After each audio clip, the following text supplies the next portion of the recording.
Jane Eyre, Chapter 9. But the privations, or rather the hardships, of Lowood lessened. Spring drew on. She was indeed already come. The frosts of winter had ceased. Its snows were melted, its cutting winds ameliorated.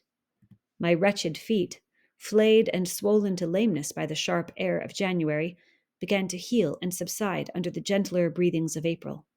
The nights and mornings no longer by their Canadian temperature froze the very blood in our veins. We could now endure the play hour passed in the garden. Sometimes on a sunny day it began even to be pleasant and genial, and a greenness grew over those brown beds which, freshening daily, suggested the thought that hope traversed them at night, and left each morning brighter traces of her steps.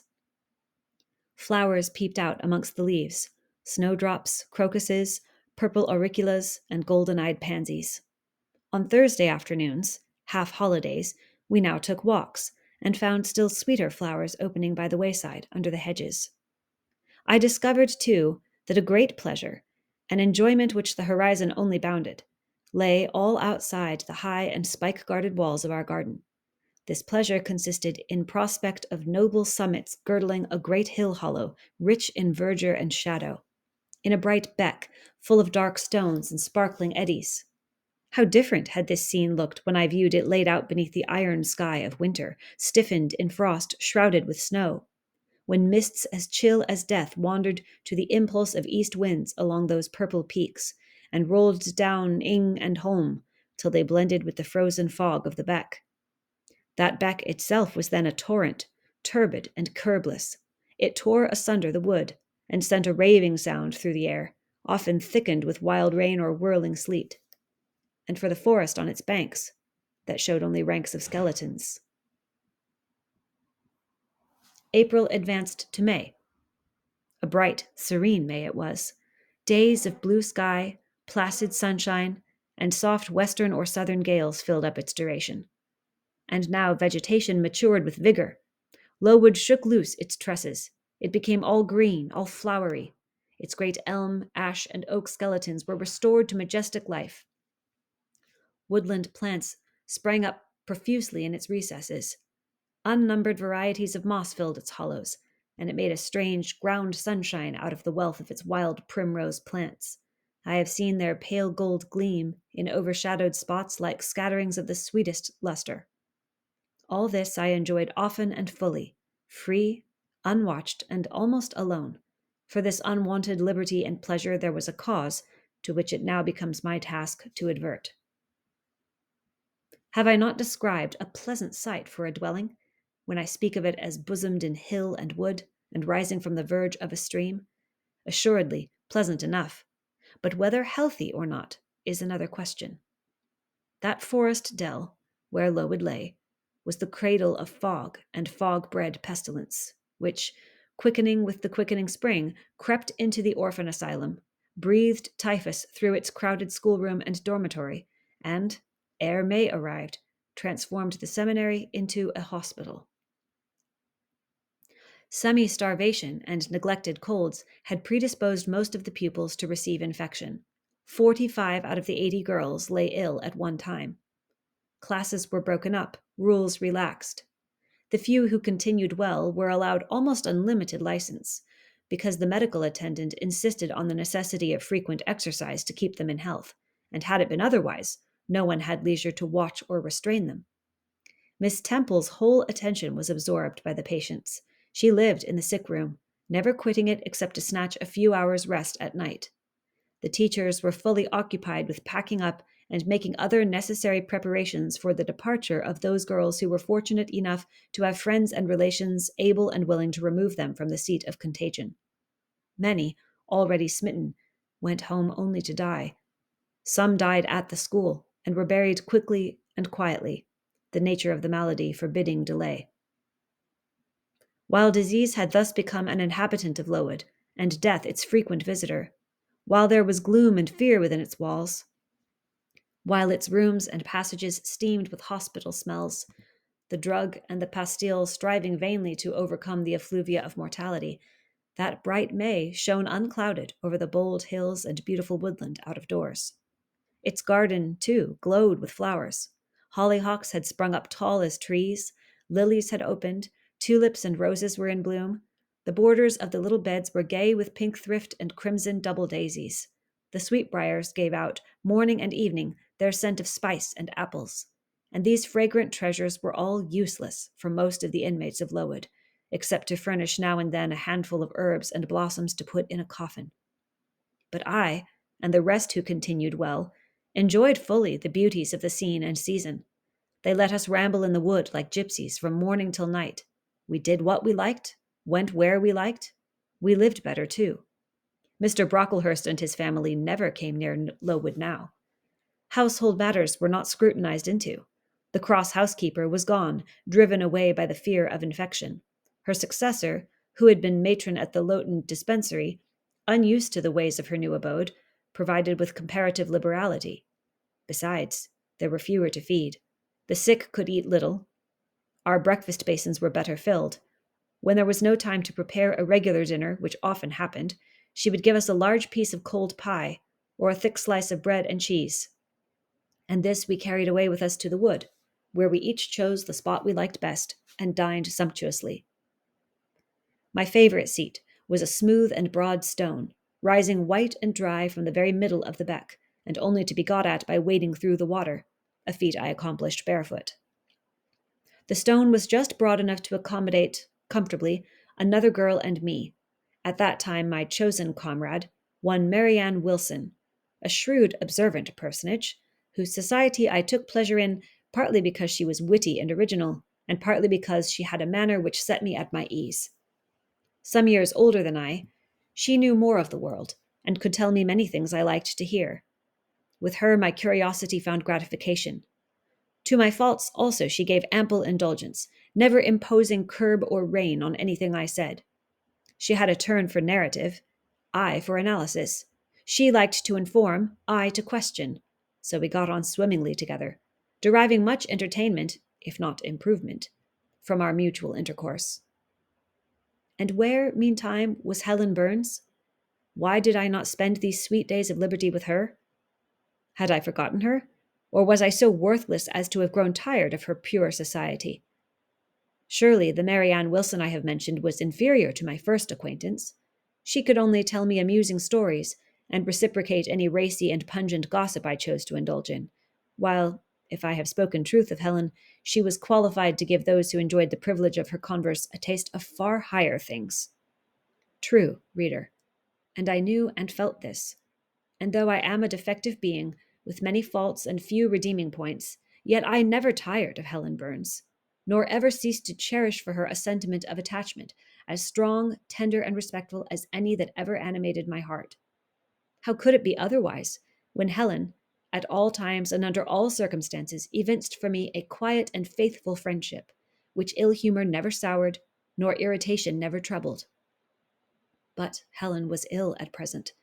For some weeks she had been removed from my sight to I knew not what room upstairs.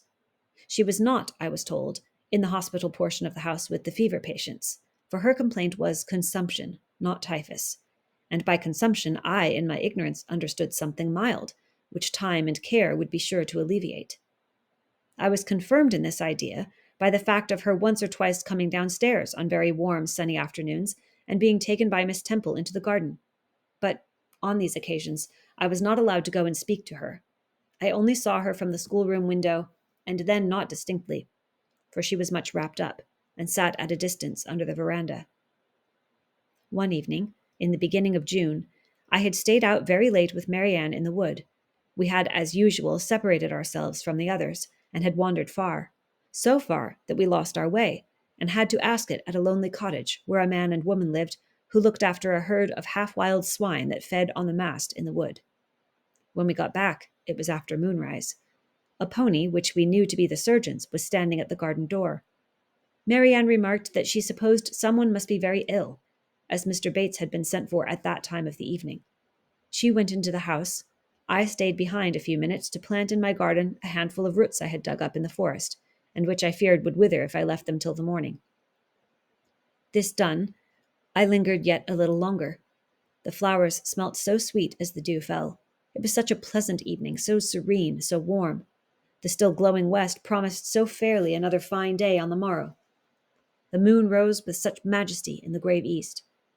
I was noting these things, and enjoying them as a child might, when it entered my mind as it had never done before. How sad to be lying now on a sick-bed, and to be in danger of dying. This world is pleasant. It would be dreary to be called from it, and to have to go who knows where. And then my mind made its first earnest effort to comprehend what had been infused into it concerning heaven and hell. And for the first time it recoiled, baffled. And for the first time, glancing behind on each side and before it, it saw all round an unfathomed gulf. It felt the one point where it stood, the present. All the rest was formless cloud and vacant depth, and it shuddered at the thought of tottering and plunging amid that chaos. While pondering this new idea, I heard the front door open. Mr. Bates came out, and with him was a nurse. After she had seen him mount his horse and depart, she was about to close the door, but I ran up to her. "How is Helen Burns?" "Very poorly," was the answer. "Is it her Mr. Bates has been to see?" "Yes." "And what does he say about her?" "He says she'll not be here long."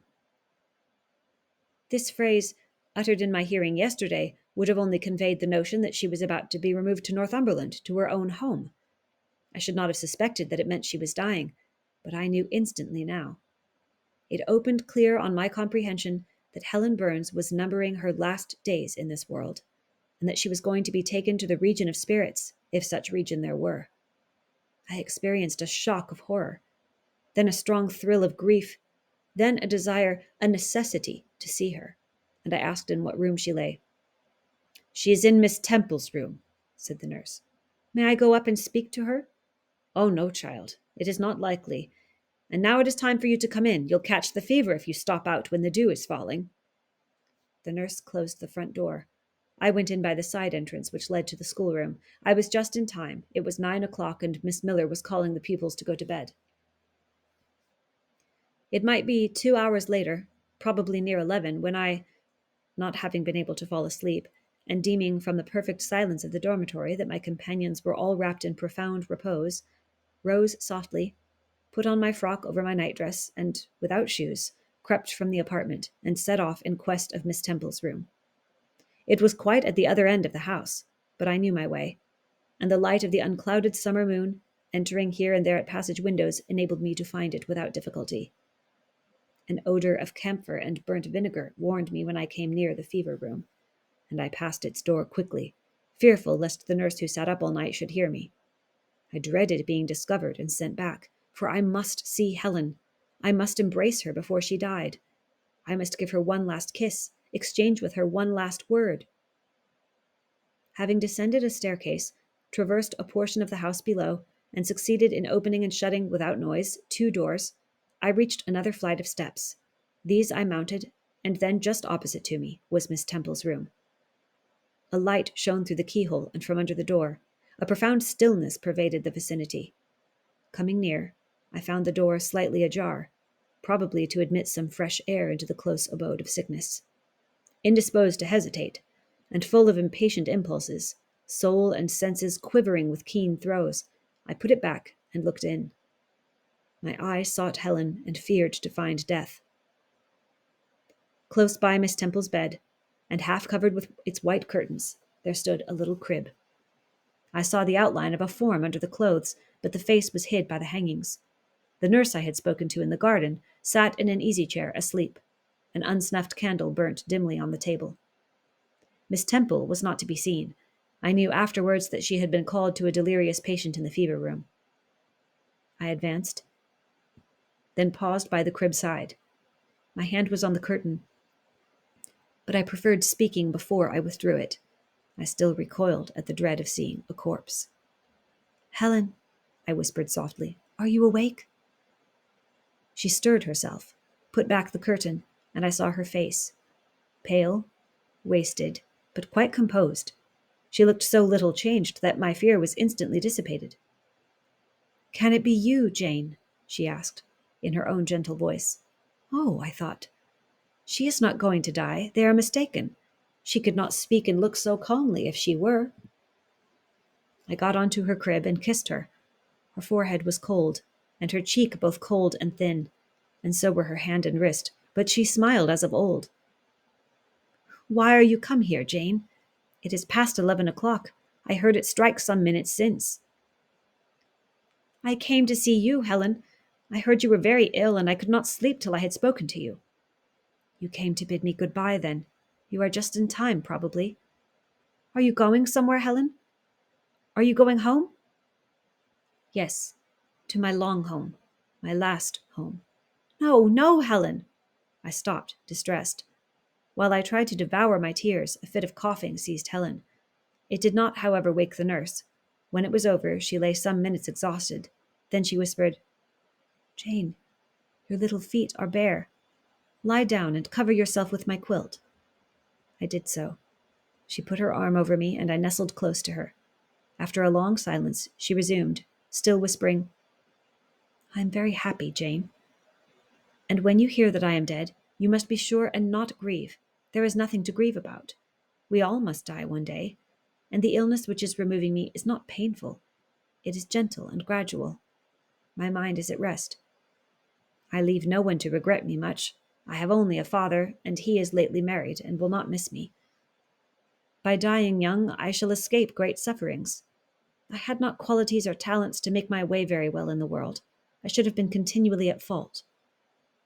"But where are you going to, Helen? Can you see? Do you know?"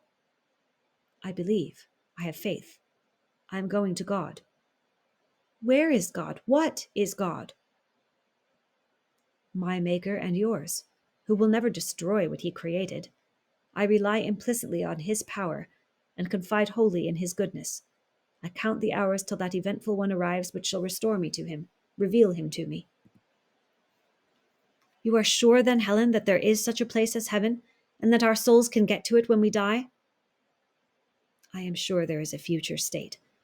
I believe God is good. I can resign my immortal part to him without any misgiving. God is my Father. God is my friend. I love him. I believe he loves me." "And shall I see you again, Helen, when I die?" "You will come to the same region of happiness, be received by the same mighty universal parent, no doubt, dear Jane." Again I questioned, but this time only in thought. Where is that region? Does it exist? And I clasped my arms closer round Helen. She seemed dearer to me than ever. I felt as if I could not let her go. I lay with my face hidden on her neck. Presently she said, in the sweetest tone, "How comfortable I am. That last fit of coughing has tired me a little. I feel as if I could sleep. But don't leave me, Jane. I like to have you near me." "I'll stay with you, dear Helen. No one shall take me away." "Are you warm, darling?" "Yes." "Good night, Jane." "Good night, Helen." She kissed me, and I her, and we both soon slumbered. When I awoke, it was day. An unusual movement roused me. I looked up. I was in somebody's arms. The nurse held me. She was carrying me through the passage back to the dormitory. I was not reprimanded for leaving my bed. People had something else to think about. No explanation was afforded then to my many questions, but a day or two afterwards I learned that Miss Temple, on returning to her own room at dawn, had found me laid in the little crib, my face against Helen Burns's shoulder, my arms round her neck. I was asleep, and Helen was dead. Her grave is in Brocklebridge churchyard. For 15 years after her death it was only covered by a grassy mound, but now a grey marble tablet marks the spot, inscribed with her name and the word Resurgam